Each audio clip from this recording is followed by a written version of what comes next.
So Sluggo comes, but then when did Dad's rheumatic fever hit? Yeah, I forgot about that. When I was expecting Danny. Okay, 48, 49, huh? And so how was it? How did you know? What happened with him? I mean, it was like one day all of a sudden, or was it over weeks, or what? We went to East Liverpool. They were having some kind of water. We didn't have a swimming pool.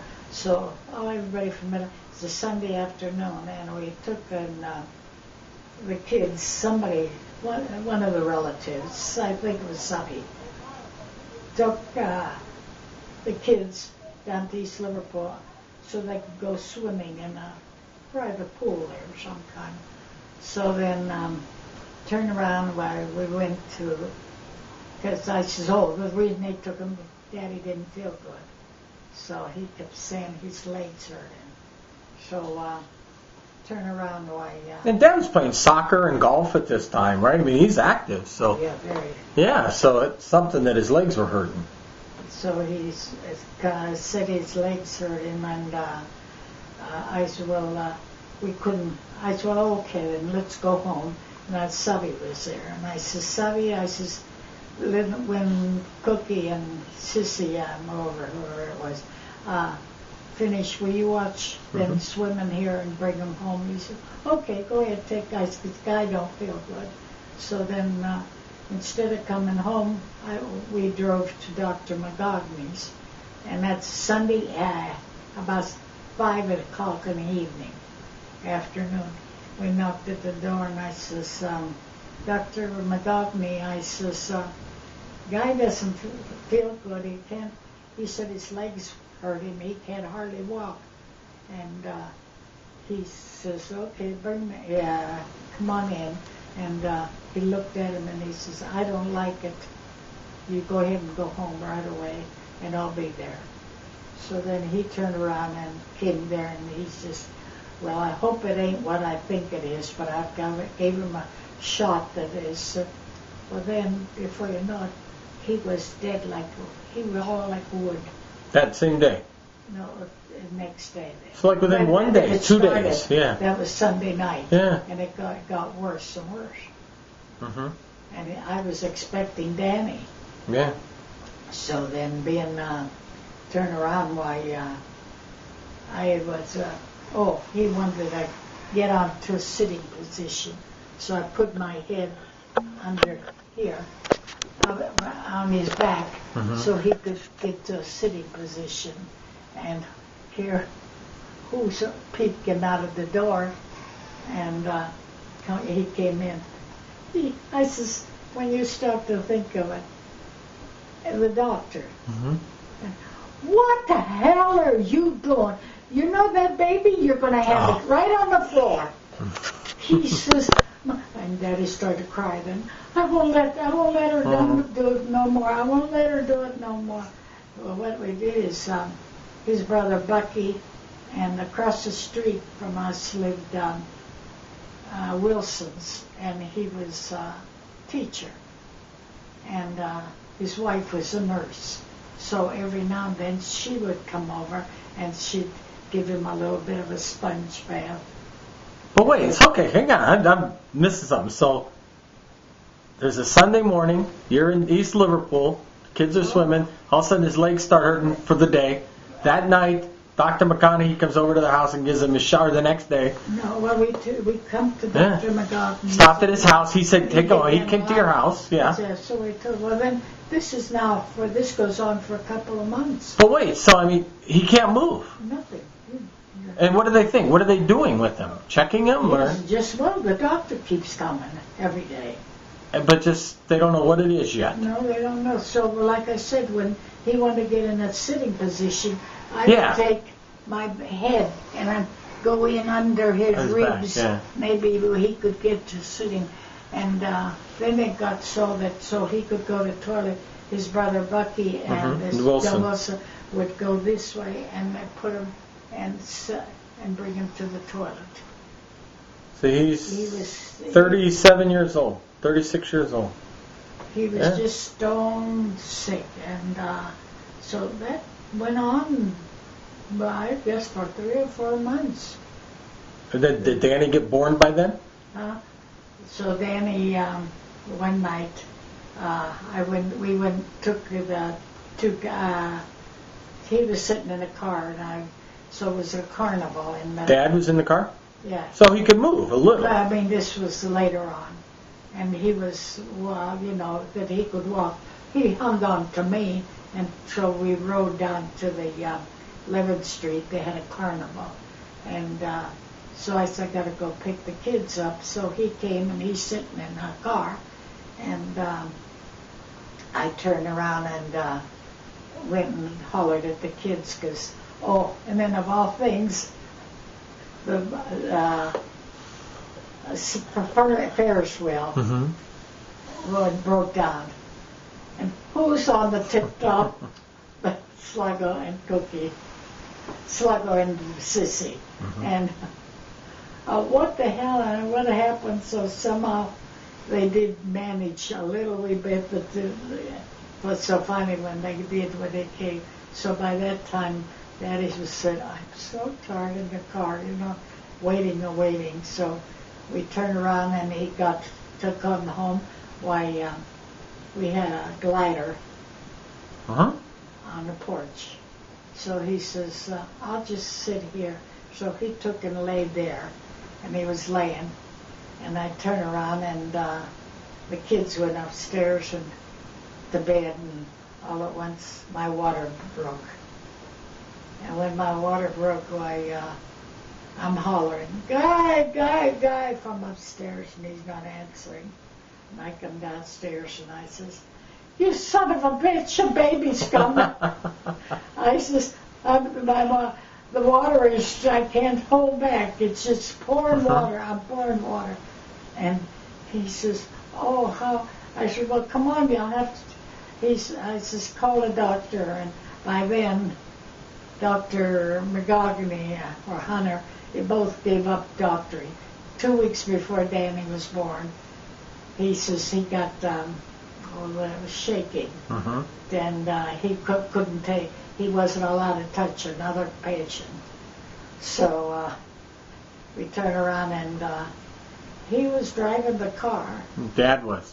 Yeah, because he took me to Liverpool Hospital. See, because he's holding this Ferris wheel. Maybe he's got a little bit of strength there. So then I turned around and Dr. McGoggany was Hunter right away as he came with a wheelchair for me. And he says, well, you go ahead and try to park the car. And so he took me, and so he was going to go park the car. And turned around when I come up, he says, my God, the baby's coming. And he's running with the car down there. And Danny was born. So that's it. No, just like that. So when Danny was born, and he come down, and Danny just finished walking from the parking lot up those steps, and he's barely making it. He says, come on, and he held on to him. And, come on up and see Martha, and he says, then he says, you go home. So he says, I'll see you get home. So then that came in, and so was Hunter already at the hospital, or did you guys call him and say meet you? Yeah, we called him to come. Well, I had the baby. He delivered Danny. So turn around. He was there, and he says, "Come on now, you go home. You're too sick to be hanging around here." So but that's how long it took him to walk. Yeah. And that's when Danny was born. And so for Dad's rheumatic fever then, so how long, I mean, he was laid up for how many months in Midland there? Almost a year. A year, so the next summer, all through the winter, huh? So when did he decide, how did you decide and when for him to go to Arizona? I mean, but wait. So during this period, he's not getting any better, right? It's just. And they know it's rheumatic fever, or? How did he make the first move? Oh, Tata was sick. Mm-hmm. Tata turned around and was like that. So he found out through the Serbian, Dr. McGogney said, I don't want no more of your money. You can't be cured here. Mm-hmm. He says, you got to go to Arizona where the weather's nice. So then when the guy got sick, then when we went down there, that's why we went and found out. So we were there for 2 years. So how long was Tata there? When did he go down? He went down 48. 48. So you and Dad Mama went. died, and Okay. then he went right after Mama Okay. died. And you and Dad then, so in And 50 we you went decided? down 51. Oh, 51. So for 2 years he was laid up in. Well, almost towards the end to 51.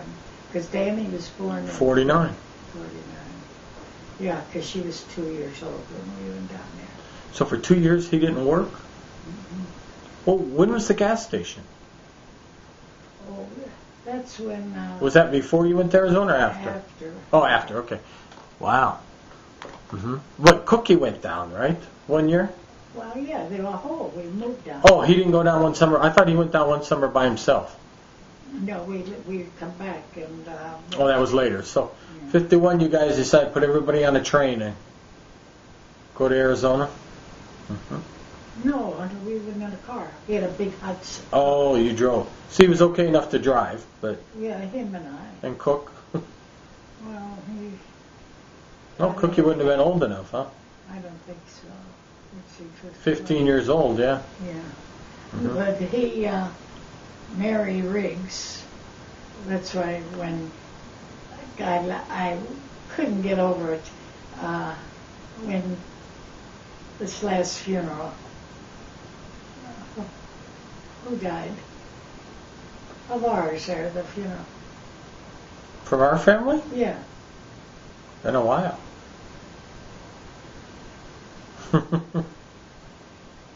Been a while since anybody's passed away. Mary Riggs came to the funeral. Oh, and Danny's. John Stoltz's mom? No, there was no funeral Danny's son. Nate? Nate. Oh, that's a long time ago. Yeah. Yeah. When Nate died, and Mary Riggs come down, and with her son, and I says, "Oh, Mary," and Cookie looked at her. He says, "Mary," he almost picked her up. He was hugging her. He says, "Mary Riggs, we couldn't take Cookie back with us when we went back from Arizona. So we left Cookie with Jetta." Mm-hmm. And Mary Riggs lived across the street. So Mary told him he could work for Keith. Mm-hmm. So putting screws or something with the screws, or something easy. Mm-hmm. But anyway, he gave Cookie, he was there with her. And so when that summer, Cookie was going to come home so he could go to school in Midland. He was 12 years old. No, older than that. But He's older than that. 16. Huh? 16 years old. He 15. said he was driving the truck. Oh, He was okay. 12 Yeah, years okay. old. Mm-hmm. So he was driving the truck for Keith, and if he needed things. So when he was ready to come, she bought him a trunk that's for traveling. Mm-hmm. I don't remember what kind it was. But anyway, and she bought him 3 or 4 pair of pants and everything a kid needs. So he turned around, they put him on that street, and Cookie, that's where he learned to drive, because if Keith needed little things to do. And gave him money to give to us. But anyway, when Cookie seen her there, he almost picked her up, and he was hugging her. Yeah. He says, "Mary, you don't know what you mean to me." And they did. They were so good to us. Yeah. Christmas Day, we don't have no money or nothing, and so she turns around and she comes and she's bringing us a whole hand, 5-pound box of chocolates. She says, here, she says, I hope this is there anything we can get? I said, Mary, my God, we didn't have no meat. We were going to have potatoes or something. But you know, and that place was so full of course, who helped us out was Kumasusu. Full of what? Oh, God, the ones that bite you.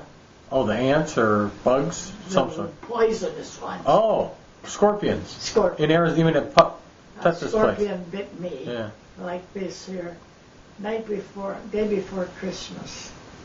And I thought, oh, it'll pass. So I run to Bubba Taylor because she was a nurse right next door. And it was an empty lot in there.